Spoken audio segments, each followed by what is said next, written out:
Hello folks, and welcome back to another Wise Game video. In this video we're going to be playing the game called Skies of Arcadia Legend. Now this was originally released in year 2000 for the Dreamcast and then reported for the Nintendo GameCube in 2002. So I'm actually playing it right now on the emulator for the GameCube. The emulator is called Dolphin. So if you're interested in Googling this emulator, the name of it is called Dolphin Emulator for the Nintendo GameCube. This game I've never heard of before until about a week ago. I was going nuts trying to find a new Japanese RPG game to play again, and I was not having too much luck. As we know, they're making less and less of them. And the ones that they are making are just going off the beaten path to what actually used to make a good JRPG. This game is awesome. And the feedback on this game is like 9 stars no matter which website you go to. Players just really love and adore this game. And I could see why, because it's got all the elements that a lot of the newer games don't have anymore.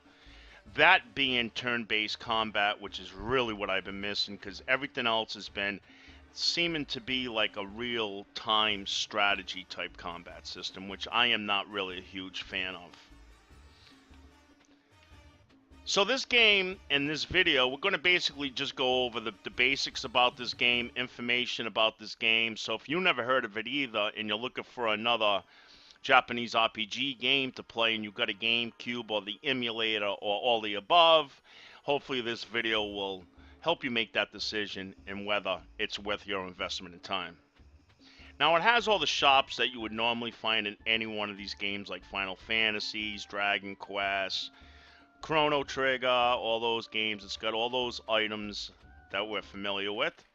If we open up the menu here, and this is what the basics are when it comes to the items in this game. And what I like a lot in this game is that they give you magic droplets almost from the get-go, because I like using a lot of magic in this game. And there's nothing worse than being in a long dungeon and you run out of items. So if you grind for a little bit, make some gold, you should be able to stockpile a nice amount of items where you don't have to worry about that. Now the game also leaves you, well, it doesn't leave you, but it gives you a lot of incentive to explore every nook and cranny of this game. And you want to explore dungeons, towns, and even the world, which we're going to get into in a couple of minutes. If we open up the menu here again and we go to FINA. FINA actually has a pet that sniffs out certain items in the game. I forgot what the items are actually used for, but he will sniff these out, and there will be an icon, and as it gets closer to the item, the icon gets bigger and it starts flashing more. So once you start seeing it get really repetitive, you know you're on top of that item, you hit the accept button and he picks it up. So that's something important that you definitely want to do. The main cast of the game is Wize and his best friend Aika, or Aiki. I'm not sure really how to pronounce her name, but they are the two main characters in this game, and they're what they call, is it a purple rogue or a blue rogue? They're the members of the blue rogue, which is like, quote, the good guys of the game, and they're after the evil beings, which is, you know, a popular story thing when it comes to Japanese RPG games. And they got to collect these items throughout the world, and that's going to help them release the Geiger or something like that, from what I understand. And that's the synopsis behind the game. Now, the game does have a journal, which lets you know kind of what's going on in the game, what you've opened up so far, and it has discoveries, which we'll get into in a couple of minutes also. So it has all that. The graphics look great. You know, it's 3D. And they remind me, the models look a lot like playing Final Fantasy VII or like a Dragon Quest VIII type game. That's kind of what I place it as far as the graphics goes. There is some voice acting in the game, but not by much. You will get into cutscenes, and they'll say like the first word like whoops or hey, And then the rest is written dialogue or text that you have to read.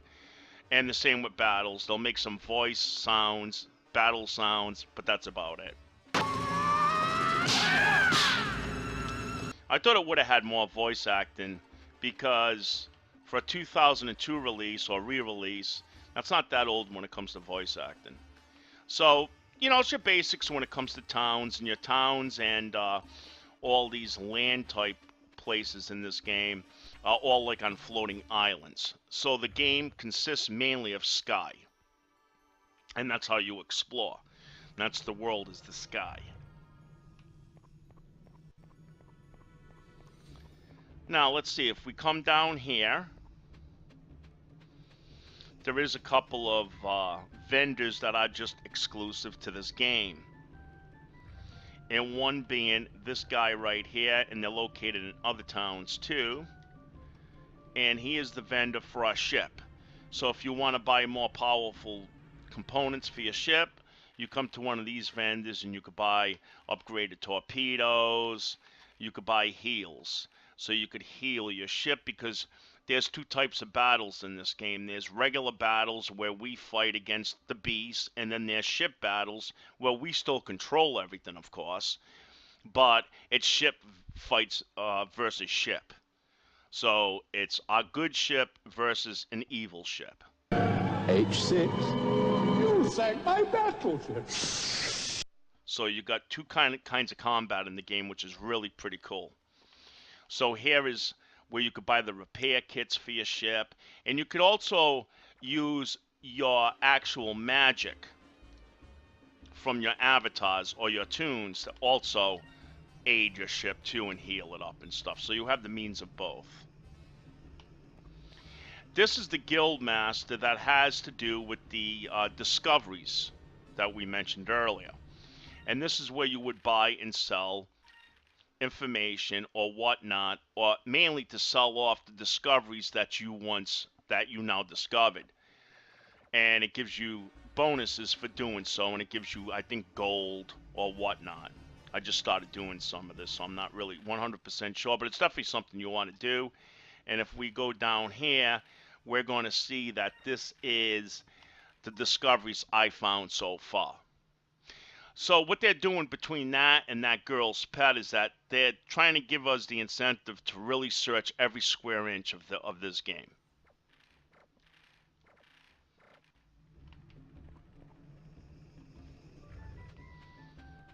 Now you got your save spots, and those will be located in towns, dungeons, things of that nature. Now we're going to get on our ship, because that's like 70% of the game. So let's get up on our ship.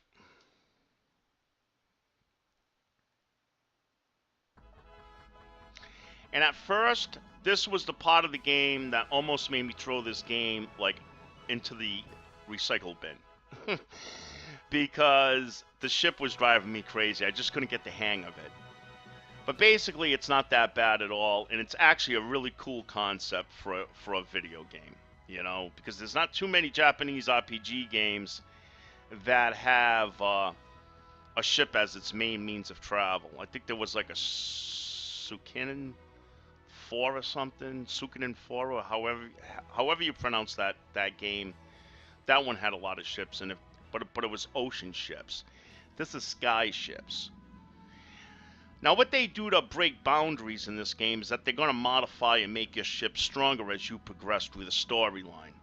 So, like, at one point, I wouldn't be able to go through those rocks where now I can, because they put a harpoon on the front of my ship, where it makes it now where it opens up the world even bigger. Now, there's a lot of fights when you're out here on your ship. Like, every 20 feet, I feel like I'm always getting into a fight. Now, the reason why I didn't like... Now, I've never seen all those. I don't know what's going on there. Oh, it's because we were still really close to the wall. Alright. So, the reason why I wasn't crazy about the ship was that a lot of the areas were very foggy and dense and cloudy, and I couldn't see where I was going. And I wasn't sure on what direction I was going. I wasn't sure if the compass was actually really true. But if we open up the menu, or the map, I should say,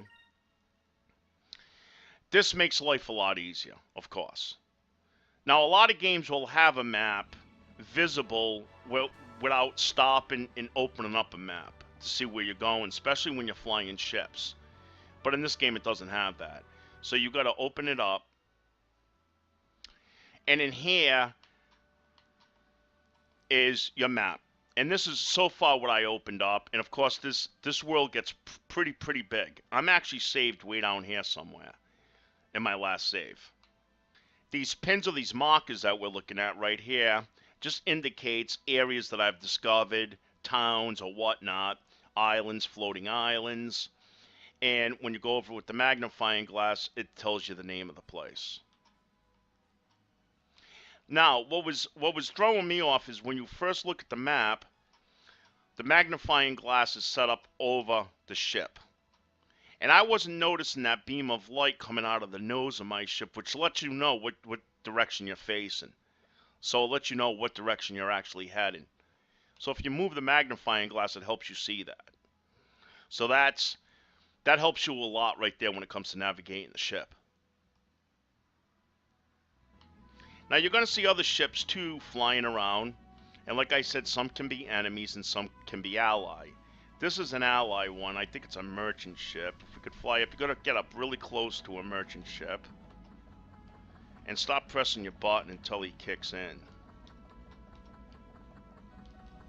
Okay.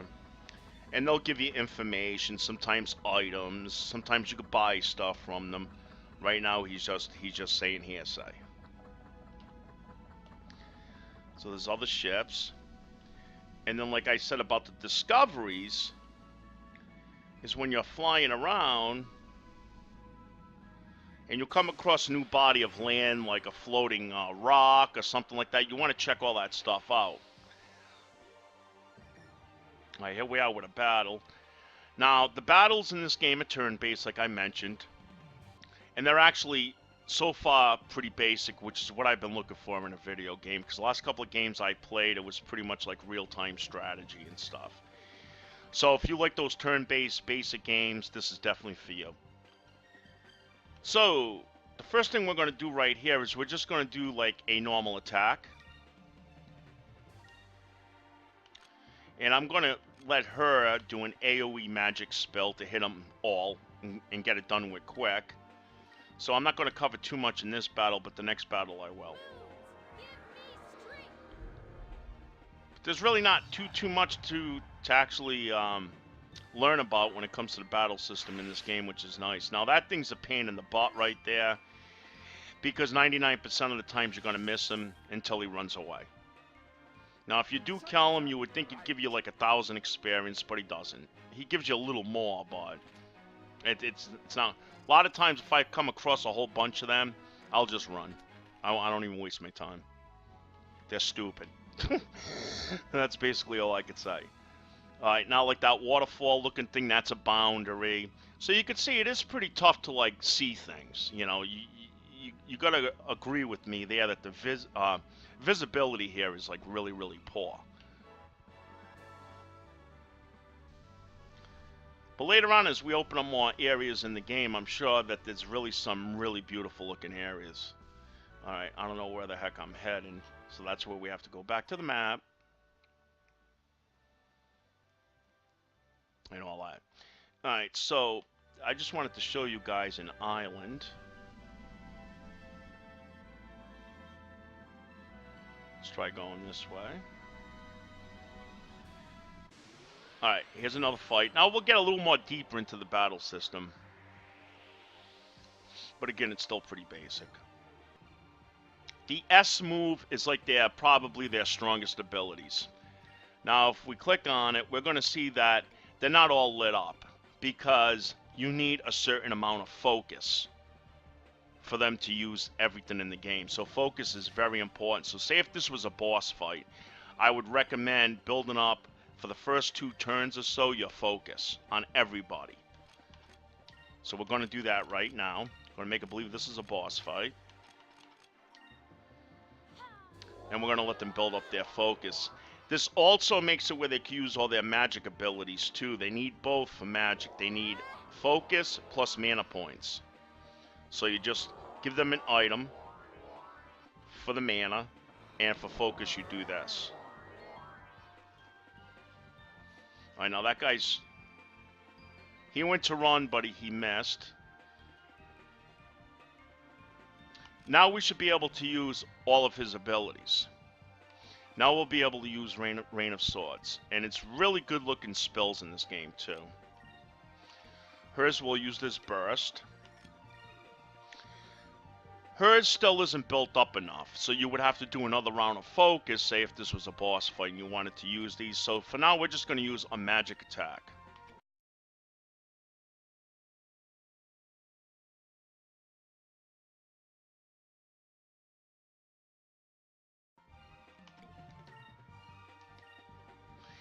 And if you're not sure what something does or is, if you press another button on your controller minus the X, it's going to show you more information about whatever you're using. So if I go to use, I know his tackle wouldn't be lit up. If I went to use his magic, and his magic's low too, but if I wanted to know what that magic ability is, you press that button and it tells you. Okay? So that's really important too. So for him, we're just going to attack. And we'll see what some of the graphics look like.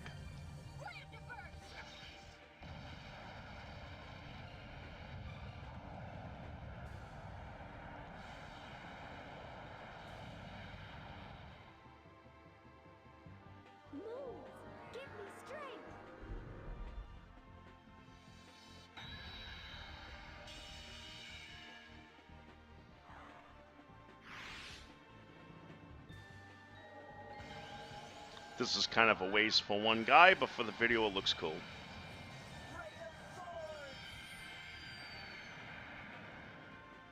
And that's basically it, folks. Now, the focus does not carry over into the next battle. So if you sat here stockpiling it, it's not going to matter. It's just going to go back down to where it normally goes. And the start off of each person's focus depends on their builds and their levels. So, of course, Vice has the most, probably, because he's level 20. So, sometimes they can't even start off a magic ability because they don't have enough focus built up yet. But once you go up in level, that will definitely fix that. So now we're approaching this floating island right here. And say if I already discovered this, so I know it's not going to be a discovery. I do have a discovery around here somewhere, though. But anyways... What would happen now as you fly over this area is your compass is going to start spinning really fast. The needle on your compass will start going pretty nuts.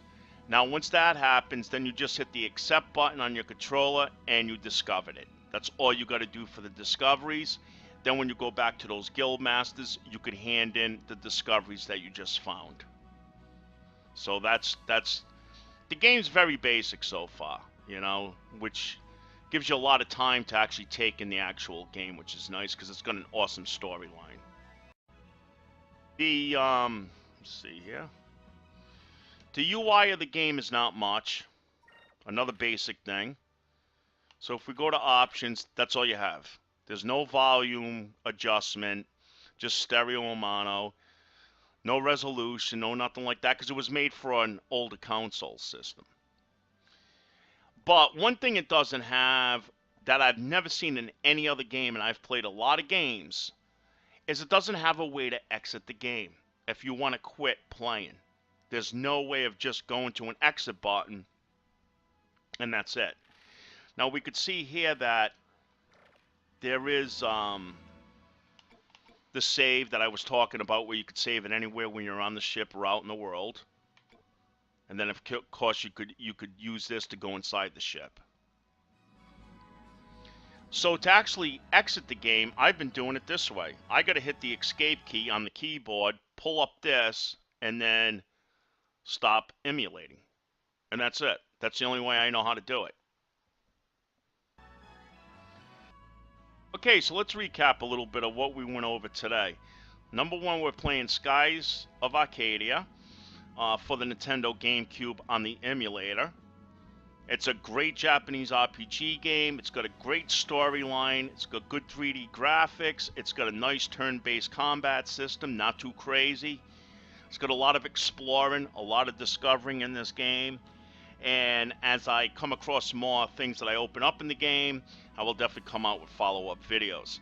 So until then, folks, as always, thanks for watching Wise Gamer, and we'll catch you the next time. Feel free to sub up if you want to follow more future videos coming out, and comment down below. Have a great day. Bye-bye.